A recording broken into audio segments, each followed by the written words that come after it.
Good evening मेरे प्यारे प्यारे क्लास 12th के बच्चों, welcome to your favourite channel of Guru Nanak academy and passion tutorials. मैं आप सभी का तहे दिल से करता हूं स्वागत। क्लास 12th की फिजिक्स में चल रही एक बहुत ही इंपॉर्टेंट यूनिट जिसका नाम है dual nature of matter and radiation. और आज का ये वीडियो लेक्चर हमारी इस प्यारी सी यूनिट का चौथा वीडियो लेक्चर है। बिल्कुल सही आपने सुना, चौथा वीडियो लेक्चर का मतलब जानते हैं कि इससे पहले मैं इस यूनिट के 3 वीडियो लेक्चर्स आपके साथ शेयर कर चुका हूं। और अगर अभी तक आप में से किसी भी प्यारे प्यारे बच्चे ने मेरे इससे पहले के 3 वीडियो लेक्चर्स को अभी तक नहीं देखा है तो मेरी आपको सिंपल सी सजेशन है कि इस वीडियो के डिस्क्रिप्शन में जाकर इससे पहले के 3 वीडियो लेक्चर्स को देखना ना भूलें, क्योंकि अगर आप उन्हें नहीं देखेंगे तो ऑब्वियस सी बात है कि आज का ये लेक्चर देखने में, समझने में, जानने में, परखने में, पहचानने में और लंबे समय तक दिमाग में बैठाने में आपको तकलीफ होगी। तो इस तकलीफ से अगर बचना है आपको तो रास्ता है आसान। बस करिए अपने ऊपर एक छोटा सा एहसान कि इससे पहले वाले वीडियो लेक्चर्स को लगातार देख के रखिए, तब जाके आपको आज के वीडियो लेक्चर की बात समझ आएगी। अब मैं बात कर रहा हूं उन बच्चों से जो ऐसा करते हैं, मतलब कि मेरे लेक्चर को लगातार देखते हैं। तो वो सभी स्टूडेंट जिन्होंने पार्ट 3 वीडियो लेक्चर देखा है वो अच्छी तरह जानते हैं कि पार्ट 3 वीडियो लेक्चर में आखिर में मैंने एक टॉपिक का जिक्र किया था जिसे हम कहते हैं आइंस्टाइन के द्वारा दी गई फोटो इलेक्ट्रिक इक्वेशन। आज का वीडियो लेक्चर उसी पे बेस्ड है। इन शॉर्ट अगर मैं आपको सच्चाई बताऊं तो आज का video lecture is a continuation of photo electric effect. Photo electric effect को मैंने बहुत अच्छे से स्टेप बाय स्टेप समझाया है। पार्ट 2 वीडियो लेक्चर जो था वो फोटो इलेक्ट्रिक इफेक्ट के सेटअप को समझाने वाला एक लेक्चर था। पार्ट 3 वीडियो लेक्चर में मैंने सेटअप को दोबारा समझाया और सेटअप की वर्किंग को भी समझाया। फोटो इलेक्ट्रिक इफेक्ट होता क्या है ये समझाया, फोटो इलेक्ट्रिक इफेक्ट में क्या हो रहा है ये समझाया, और फोटो इलेक्ट्रिक इफेक्ट के दौरान एक मेटेलिक सरफेस से, या मुझे कहना चाहिए एक फोटो सेंसिटिव मटेरियल से निकलने वाले इलेक्ट्रॉन्स की वो गतिविधि किन किन किन फैक्टर्स पर डिपेंड करती है, मैंने उन सब का जिक्र किया था। तो हमने अब तक क्या जान लिया है मैं आपको वो बताता हूं। तो आज का जो ये वीडियो लेक्चर है डेफिनेटली ये बात करने वाला है एक बहुत ही इंपॉर्टेंट चीज पे, और जिस इंपॉर्टेंट चीज पे ये बात करने जा रहा है उस इंपॉर्टेंट चीज को हम कहते हैं लॉज ऑफ। बिल्कुल सही आप सुन रहे हैं, ये हेडिंग आपके लिए भले ही नया है लेकिन टॉपिक वही है, laws of photo electric emission. यानी हम फोटो इलेक्ट्रिक एमिशन के लॉज पढ़ने जा रहे हैं, और इन लॉज को किसी और ने नहीं बल्कि हमारे बेसिक बहुत ही प्यारे से वैज्ञानिक ने दिया है, आइंस्टाइन के द्वारा दिए गए कॉन्सेप्ट पे बेस्ड। आइंस्टाइन के द्वारा दिए गए कॉन्सेप्ट पे बेस्ड है ये 3 लॉज, 3 तो नहीं कहूंगा, टोटल 4 लॉज है। तो laws of photo electric emission में मैं आपको क्या समझाने जा रहा हूं वो आप ध्यान से सुनो। हमने सीखा है कि कोई भी हमारे पास एक मटेरियल होता है, तो उस मटेरियल, सुनेंगे ध्यान से, उस मटेरियल पे जब रोशनी आती है और रोशनी आके टकराती है, उस मटेरियल पे जब रोशनी आती है, रोशनी आके टकराती है, तो जो रोशनी है उसे हम इंग्लिश में कहते हैं light. So whenever a suitable light, or I should say whenever an incident light of a suitable energy and a suitable frequency falls on any photosensitive material, then according to Einstein का concept and according to Planck's quantum theory ये कहा गया है कि आने वाली जो ये रोशनी है, या मुझे कहना चाहिए कि जो ये आने वाली लाइट है, it consists of small packets of energy called as quanta, and these quanta contain particles called as photons। और ये फोटॉन्स अपने साथ जो एनर्जी लेकर आ रहे हैं वो एनर्जी कहीं वेस्ट नहीं जाती, रैदर फोटॉन्स के द्वारा जो एनर्जी होती है वो ट्रांसफर हो जाती है उस फोटो सेंसिटिव मटेरियल में मौजूद इलेक्ट्रॉन्स को। जब फोटॉन्स की एनर्जी उस फोटो सेंसिटिव मटेरियल में मौजूद इलेक्ट्रॉन्स को ट्रांसफर हो जाती है तो वो एनर्जी इलेक्ट्रॉन्स को बाहर निकालने में काम आती है। और हमने ये ऑलरेडी पढ़ा है कि किसी भी फोटो सेंसिटिव मटेरियल में से इलेक्ट्रॉन्स को बाहर निकालने के लिए the minimum amount of energy required to do this is called as work function, मतलब कम से कम न्यूनतम ऊर्जा जो चाहिए इलेक्ट्रॉन्स को बाहर निकालने के लिए, उसे हम कहते हैं वर्क फंक्शन, या दूसरे शब्दों में कहूं उसे हम कहते हैं थ्रेशोल्ड एनर्जी। और एनर्जी ऑफ फोटोन का एक बेसिक फॉर्मूला होता है E is equal to h nu, where h is a Planck's constant, nu is the frequency, और nu के बारे में आप अच्छी तरह जानते हैं कि nu क्या होता है, nu is c by lambda। तो मेरे प्यारे प्यारे क्लास 12th के बच्चों जरा ध्यान से सुनना, मैं जो यहाँ पे बात लिखने जा रहा हूं वो बात बहुत इंपॉर्टेंट है। आने वाली इंसिडेंट लाइट, आने वाली इंसिडेंट लाइट में मौजूद होते हैं फोटॉन्स। आने वाली इंसिडेंट लाइट में मौजूद होते हैं photons of energy given by the formula h nu, या मुझे कहना चाहिए energy is equal to H C by lambda. जी हां मेरे प्यारे प्यारे क्लास 12 के बच्चों, ये फोटॉन्स इस मटेरियल में मौजूद इलेक्ट्रॉन पे टकरा के इलेक्ट्रॉन्स को इजेक्ट आउट करते हैं। सो फोटॉन्स का आना, फोटो सेंसिटिव मटेरियल से टकराना और इलेक्ट्रॉन्स का ले जाना is called as photo electric effect. बार बार बता चुका हूं, आज का वीडियो लेक्चर फॉर्मूलाज पे बेस्ड है। तो सबसे पहला फॉर्मूला जो न्यूमेरिकल में काम आएगा,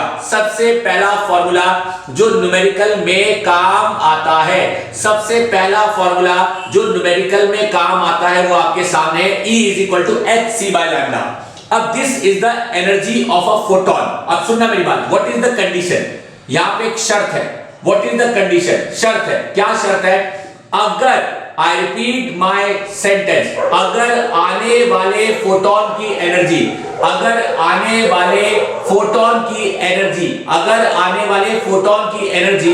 इलेक्ट्रॉन को बाहर निकालने के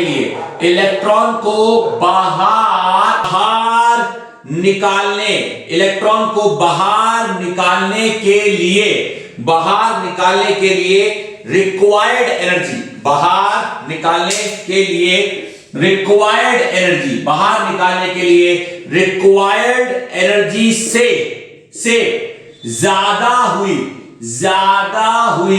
तो ही इलेक्ट्रॉन बाहर आएगा, एंड भाग जाएगा। एक बच्चा बोला सर इस बात का क्या मतलब है, मैं मतलब जानना चाहता हूं। कंडीशन क्या है, पहले ध्यान से सुनो। कंडीशन ये कहती है कि अगर आने वाले फोटोन की एनर्जी इलेक्ट्रॉन को बाहर निकालने के लिए रिक्वायर्ड एनर्जी, तो रिक्वायर्ड मिनिमम एनर्जी, और ये जो मिनिमम एनर्जी होती है इसे हम कहते हैं थ्रेशोल्ड एनर्जी। इसका फॉर्मूला होता है h nu नॉट, या फिर मुझे कहना चाहिए W नॉट। और इस थ्रेशोल्ड एनर्जी को एक और नाम से है पुकारा जाता, इसे वर्क फंक्शन भी है कहा जाता। सो मेरे प्यारे प्यारे क्लास 12 के बच्चों, एक फोटो सेंसिटिव मटेरियल पे जब एक लाइट को इंसिडेंट किया जाता है तो उस लाइट की जो एनर्जी है वो एनर्जी डिटरमाइन होती है उस लाइट की फ्रीक्वेंसी से, क्योंकि energy is directly proportional to frequency. और एक फोटो सेंसिटिव मटेरियल में से इलेक्ट्रॉन्स को बाहर निकालने के लिए इलेक्ट्रॉन्स को जो एनर्जी चाहिए उसकी भी एक मिनिमम वैल्यू है, और उस इलेक्ट्रॉन को बाहर निकालने की एनर्जी उसे कहां से मिलने वाली है, इंसिडेंट लाइट से। तो अगर इंसिडेंट लाइट की एनर्जी रिक्वायर्ड एनर्जी से बराबर होगी या इंसिडेंट लाइट की एनर्जी रिक्वायर्ड एनर्जी से ज्यादा होगी तो ही तो इलेक्ट्रॉन बाहर आएगा।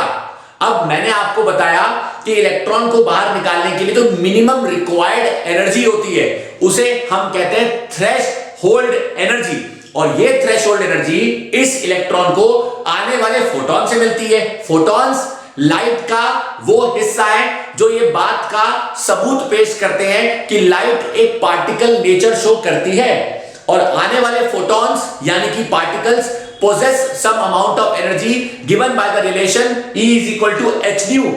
अगर ये एनर्जी रिक्वायर्ड एनर्जी से ज्यादा होगी तो ही इलेक्ट्रॉन बाहर निकलेगा।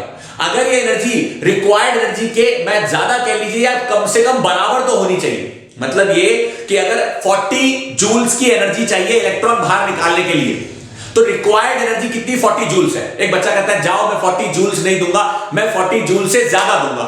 तो आइंस्टाइन नाम के वैज्ञानिक ने कहा कि अगर हमारे द्वारा प्रोवाइड किए जाने वाली एनर्जी, सुनो ध्यान से, बहुत ज्यादा ध्यान से सुनो, आइंस्टाइन कहता है कि अगर हमारे द्वारा प्रोवाइड किए जाने वाली एनर्जी रिक्वायर्ड एनर्जी से ज्यादा हुई, मतलब ये कि अगर रिक्वायर्ड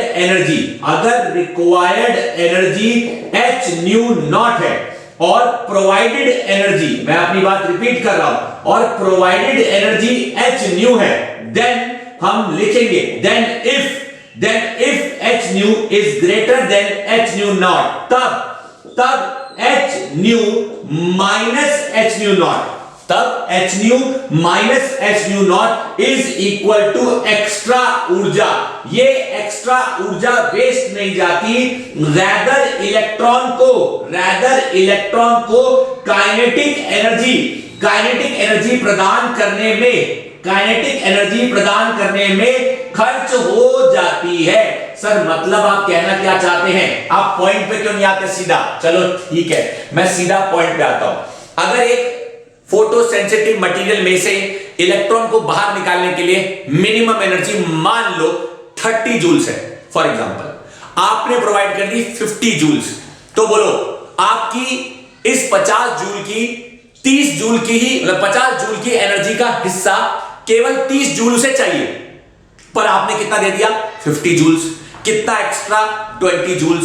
तो आइंस्टाइन की फोटो इलेक्ट्रिक इक्वेशन क्या बनी? फोटो इलेक्ट्रिक इक्वेशन कहती है कि इस इक्वेशन के तहत जो ये एक्स्ट्रा अमाउंट ऑफ एनर्जी है ये वेस्ट नहीं जाती, रैदर इलेक्ट्रॉन को एक्स्ट्रा काइनेटिक एनर्जी प्रदान करती है। मतलब अब सिर्फ इलेक्ट्रॉन बाहर निकलेगा नहीं, निकल के भागेगा भी।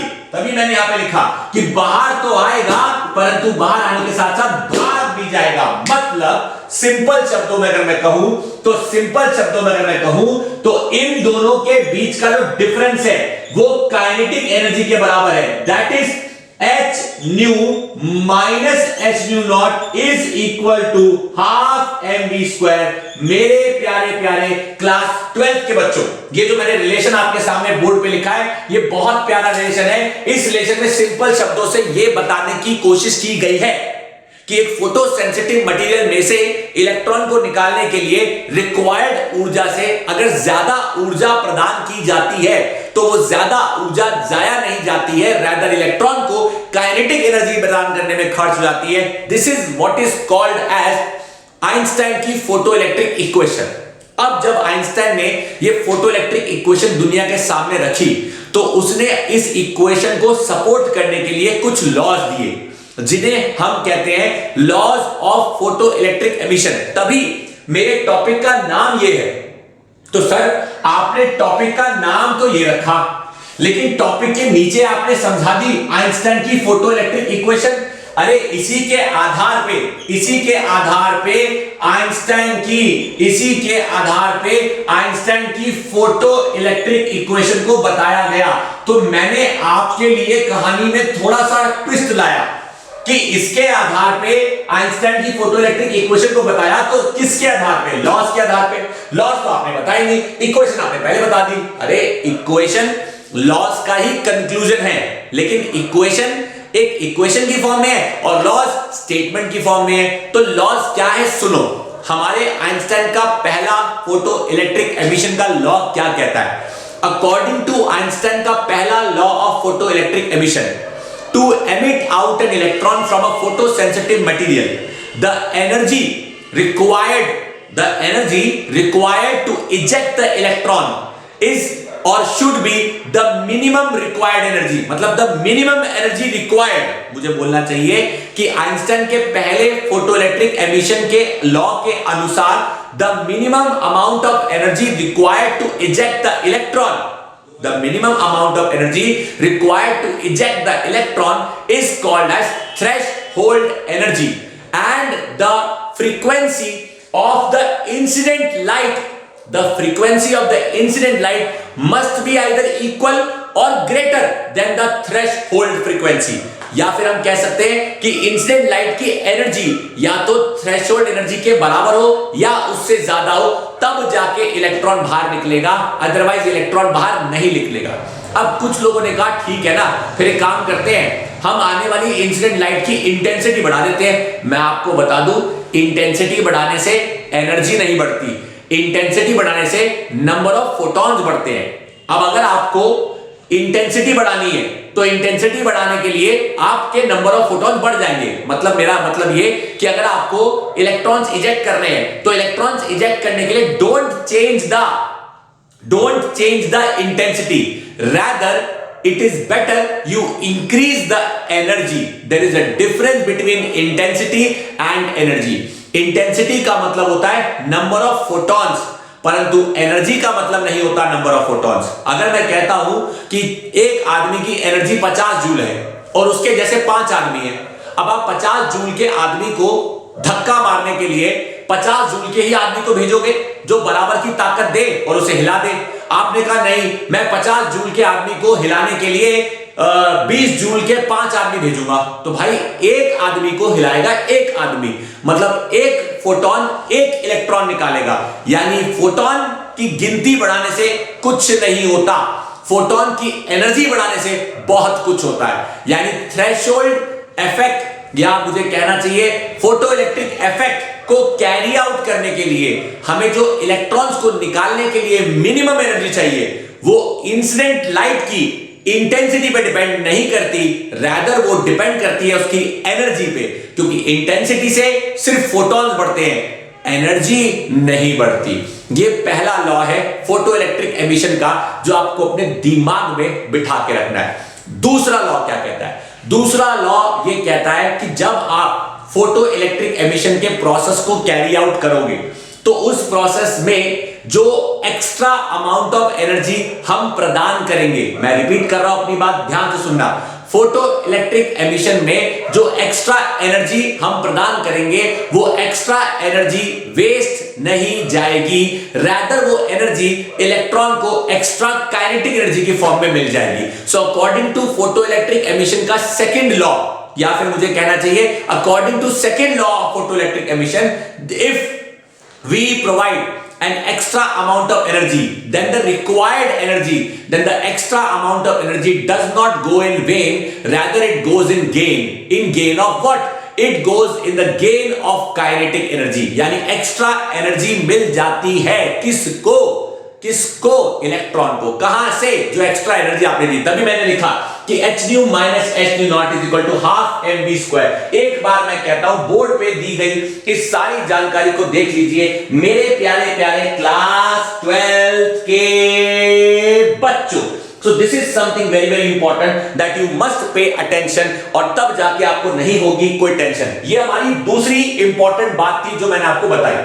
भाई पहली बात मैंने आपको बताई कि एक फोटो सेंसिटिव मटेरियल में से इलेक्ट्रॉन्स को बाहर निकालने के लिए the minimum amount of energy that is required is called as threshold energy. लेकिन आपको बता दूं एक और बात है, एक और बात यह है कि जो इलेक्ट्रॉन्स बाहर आएंगे ना, वो डिपेंड करते हैं कि कितने फोटॉन्स टकराएंगे। So they are directly proportional, मतलब the number of photo electrons that will come out, जो इलेक्ट्रॉन बाहर आएंगे वो इस बात पे डिपेंड करेंगे कि कितने फोटॉन्स टकरा रहे हैं। ज्यादा फोटॉन टकराएंगे, ज्यादा इलेक्ट्रॉन बाहर आएंगे। तो एक स्टेटमेंट बनती है कि the number of photo electrons ejected out from a photosensitive material is going to be directly proportional to the intensity of the incident light. Incident light की इंटेंसिटी होगी ज्यादा तो फोटोसेंसिटिव मटेरियल में से इलेक्ट्रॉन निकलेंगे ज्यादा, क्योंकि इंटेंसिटी जब होती है ज्यादा तो फोटॉन्स भी आते हैं ज्यादा, फोटॉन जब आते हैं ज्यादा तो फोटॉन टकराते भी हैं ज्यादा, फोटॉन टकराएंगे ज्यादा तो इलेक्ट्रॉन निकलेंगे ज्यादा। लेकिन बीच में एक शर्त है, क्या पता ज्यादा फोटॉन हो लेकिन एनर्जी सुटेबल ना हो, तो फोटॉन ज्यादा होना is not the sole criteria. ये बात अलग है कि ज्यादा टकराएंगे तो ज्यादा बाहर आएंगे, लेकिन टकराने वाले के पास क्या बाहर निकालने के लिए रिक्वायर्ड एनर्जी है। तभी मेरी दूसरी स्टेटमेंट थी the minimum energy that is required to eject the electron from a photosensitive material is called as threshold energy। or the minimum frequency that is required to eject the electron from a photosensitive material is called as threshold frequency. What if I provide an extra amount of energy? So the extra amount of energy that we will be providing will not go in vain, rather will be utilized in gain of what? In the gain of kinetic energy. यानी जो भी extra ऊर्जा हम प्रदान करेंगे वो extra ऊर्जा हमारे इलेक्ट्रॉन को एक्स्ट्रा काइनेटिक एनर्जी प्रदान करेगी। तभी हमने यहाँ पे लिखा है h nu minus h nu naught is equal to half mv square। बात समझ आ रही है? ये तीन स्टेटमेंट है। पहली statement, the number of photoelectrons ejected out is going to be directly proportional to the intensity of the incident light। ज्यादा photon आएंगे ज्यादा इलेक्ट्रॉन निकलेंगे, लेकिन शर्त है फोटोन ज्यादा आ गए परंतु एनर्जी नहीं है, तो शर्त ये है कि अगर आप चाहते हो कि इलेक्ट्रॉन बाहर निकले, सेकंड स्टेटमेंट ये है that if we want the photoelectric effect to take place, then the photons which are coming and striking the photosensitive material must possess the minimum required energy, that is threshold energy। अब एक बच्चा कहता है अच्छा अगर मैंने अब ज्यादा एनर्जी दे दी तो तीसरा लॉ कहता है that if we provide the extra amount of energy, then the extra amount of energy will be utilized in providing the extra amount of kinetic energy। अब ये जो पूरा प्रोसेस हो रहा है ना, इस प्रोसेस को होने में कितना समय लगता है तो मैं आपको बता दूं, the process of the photons का आना, फोटॉन्स का आकर फोटोसेंसिटिव मटेरियल से टकराना, फोटोसेंसिटिव मटेरियल से टकरा के उसमें से इलेक्ट्रॉन्स को बाहर निकाल पाना is a so instantaneous process that the time lag मतलब जो समय का अंतराल इस पूरे प्रोसेस में बीतता है is very short। This means that the process of the collision of the photons with the electrons in the photosensitive material is an elastic collision which takes place instantaneously। और जब ये प्रोसेस लगातार फटाफट होता है तो इस प्रोसेस में इलेक्ट्रॉन्स जब फोटॉन्स के द्वारा धक्का मार के बाहर निकाले जाते हैं तो कोई ज्यादा समय नहीं बीतता, the time lag is very short. तो ये जो चार स्टेटमेंट मैंने आपको बताई है ना, इन्हीं चार स्टेटमेंट को हम कहते हैं laws of photo electric emission. Theoretical question है, लेकिन इस थ्योरेटिकल क्वेश्चन का या थ्योरेटिकल स्टेटमेंट का या थ्योरेटिकल बातों का अगर कोई कंक्लूजन निकलता है तो वो कंक्लूजन कोई और नहीं, आपके सामने ये स्टेटमेंट है जिसे हम कहते हैं h nu minus h nu naught is equal to half mv max square। अब मेरा आपसे एक छोटा सा सवाल और, अगर मैं इस फॉर्मूले को मॉडिफाई करूं, ये सारी बातें मैं मिटा रहा हूं और ये सारी बातें मिटाकर उस फॉर्मूले को मैं मॉडिफाई करके दिखा रहा हूं जो वहां पे लिखा है। तो हमारे सामने हमने एक छोटी सी डेरिवेशन कर ली, ये बहुत छोटी सी डेरिवेशन है जिसे हम कह सकते हैं आइंस्टाइन की फोटो इलेक्ट्रिक इक्वेशन। आइंस्टाइन की फोटो इलेक्ट्रिक इक्वेशन। तो व्हाट इज आइंस्टाइन की फोटो इलेक्ट्रिक इक्वेशन मेरे प्यारे क्लास 12 के बच्चों? तो आइंस्टाइन की फोटो इलेक्ट्रिक इक्वेशन क्या कहती है?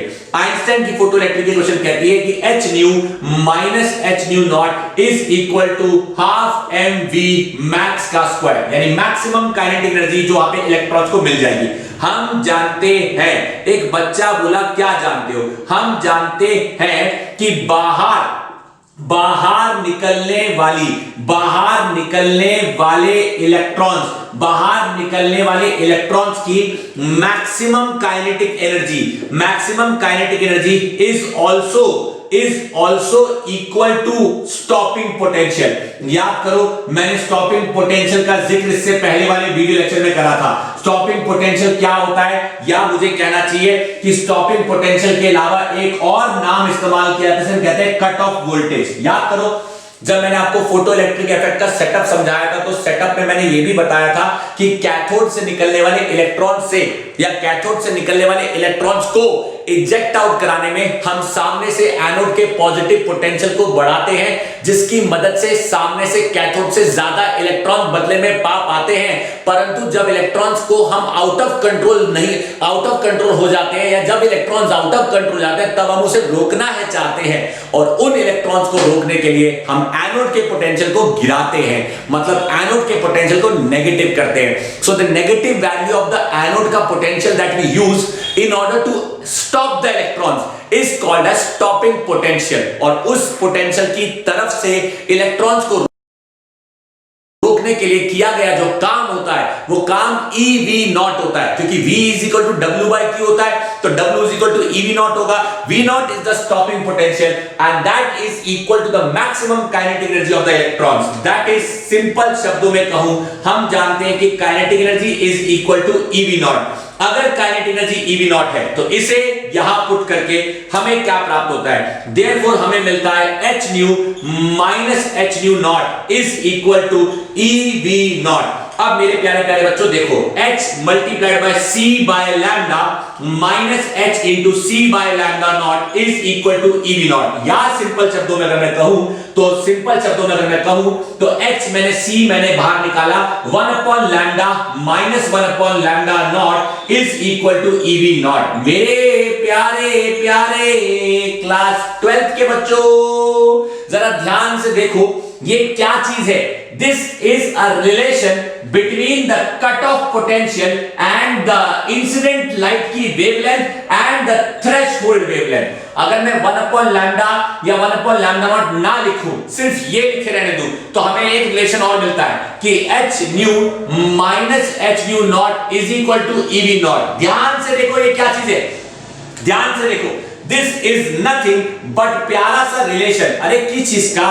This is a relation between cut off voltage, this is a relation between cut off voltage. देखो cut off voltage EV naught comma threshold comma threshold frequency, threshold frequency that is h nu naught में nu not is the threshold frequency and the frequency of the incident radiation. एक बार नहीं, मैं कहता हूं 2 बार सही मेरे प्यारे प्यारे क्लास 12 के बच्चों, है जो मैंने बोर्ड पे बताया, जरा उसे घूरो तो सही, क्या आपको समझ आया?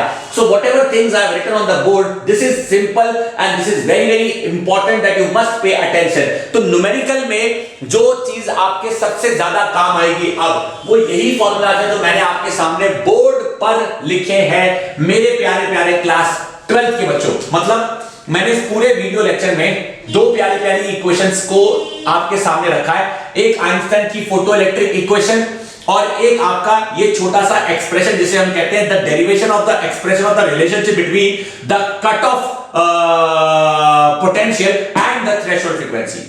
पता है, मेरे समझाने के बाद जब आप ये सारी चीजें किताब खोल के देखेंगे ना, तो आपको और अच्छे से चीजें समझ आ जाएंगी कि किताब में कैसे लिखी है। तो these are the basic formulas, these are the basic concepts that you as a student of class 12 have to pay attention, have to keep in your mind, ताकि आपको चीजें अच्छे से नहीं बहुत अच्छे से समझ आ सके। जी हाँ मेरे प्यारे प्यारे क्लास 12th के बच्चों, अब इन सब के आधार पे मैं आपको वो फॉर्मूलाज लिख देता हूं जो न्यूमेरिकल में काम आएंगे, क्योंकि अब शुरू हो चुका है न्यूमेरिकल्स का सिलसिला। बिल्कुल सही, यानी न्यूमेरिकल्स का सिलसिला, यानी इन पे बेस्ड न्यूमेरिकल्स जो एग्जाम में जरूर आएंगे। So what are the summary of numericals, जिन पे बेस्ड न्यूमेरिकल्स डुअल नेचर में पूछे जाते हैं, या मुझे कहना चाहिए summary of the formulas. I repeat my sentence, summary of formulas जो न्यूमेरिकल्स में काम आएंगे। मैं यहां पे लिखने जा रहा हूं मेरे प्यारे प्यारे क्लास 12 के बच्चों, समरी ऑफ फॉर्मूलाज जो न्यूमेरिकल में काम आएंगे। तो न्यूमेरिकल में काम आने वाले जो फॉर्मूलाज हैं वो कौन से हैं, मैं आपके सामने लिखने जा रहा हूं। आप दीजिएगा इस पे पूरी अटेंशन ताकि ना हो आपको कोई टेंशन। सबसे पहला बेसिक फॉर्मूला जिसे हम कहते हैं energy of a photon. What is the energy of a photon? तो एनर्जी ऑफ अ फोटोन का फॉर्मूला होता है E is equal to h nu, या फिर मुझे कहना चाहिए E is equal to hc by lambda, hc by lambda. जहां पर बच्चे को ये बात है पता होती कि E फॉर एनर्जी होता है और H जो होता है वो प्लैंक्स कांस्टेंट होता है, H प्लैंक्स कांस्टेंट होता है, और जो C होती है वो स्पीड ऑफ लाइट होती है, स्पीड ऑफ लाइट होती है, और जो लैम्डा होता है वो वेवलेंथ होती है, वेवलेंथ ऑफ द लाइट या वेवलेंथ ऑफ इंसिडेंट लाइट, जिसका हिस्सा वो फोटोन होता है। मेरे प्यारे प्यारे क्लास 12 के बच्चों, सेकंड चीज जो आपको समझनी है, सेकंड चीज minimum energy. I repeat my sentence, minimum required energy to eject out an electron। To eject out an electron, एक इलेक्ट्रॉन को बाहर निकालने के लिए जो मिनिमम एनर्जी है उसे हम पुकारते हैं एक नाम से, उसे हम कहते हैं थ्रेशहोल्ड एनर्जी, या सिंपल शब्दों में कहूं मेरे प्यारे प्यारे क्लास 12 के बच्चों, उसे हम कहते हैं वर्क फंक्शन। और इस थ्रेशहोल्ड एनर्जी या वर्क फंक्शन का अगर कोई सिंबल होता है तो वो होता है phi naught, where phi naught और W naught is equal to H nu naught. जी हां, सही सुना आपने, where nu not is equal to threshold frequency. आप सही सुन रहे हो प्यारे प्यारे क्लास 12 के बच्चों, where nu not is nothing but called as threshold frequency. एक आपका ये फॉर्मूला न्यूमेरिकल्स में जरूर काम आता है। तीसरा फॉर्मूला जो मैंने आपको अभी अभी थोड़ी देर पहले सिखाया, Einstein's photo electric equation, Einstein की फोटो इलेक्ट्रिक इक्वेशन जो एग्जाम में आती है जरूर काम में। ये इक्वेशन है h nu minus h nu not is equal to half mv max का स्क्वायर, यानी difference of the provided energy minus required energy waste नहीं जाती, काइनेटिक एनर्जी में काम आ जाती। इसके बाद जो अगला इंपॉर्टेंट फॉर्मूला है, that is a very very important formula, जिसे हम कहते हैं relationship between cut off voltage, relationship between cut off voltage and maximum kinetic energy, that is EV not is equal to half mv max का square. ये भी important है, इसको और इसको अगर हम मिलाकर लिखना चाहें तो हमें प्राप्त होता है h nu minus h nu not is equal to half mv max का स्क्वायर। ये बहुत इंपॉर्टेंट फॉर्मूला है। हम चाहें तो न्यू को c बाय लैम्डा लिख सकते हैं, सो देयरफॉर hc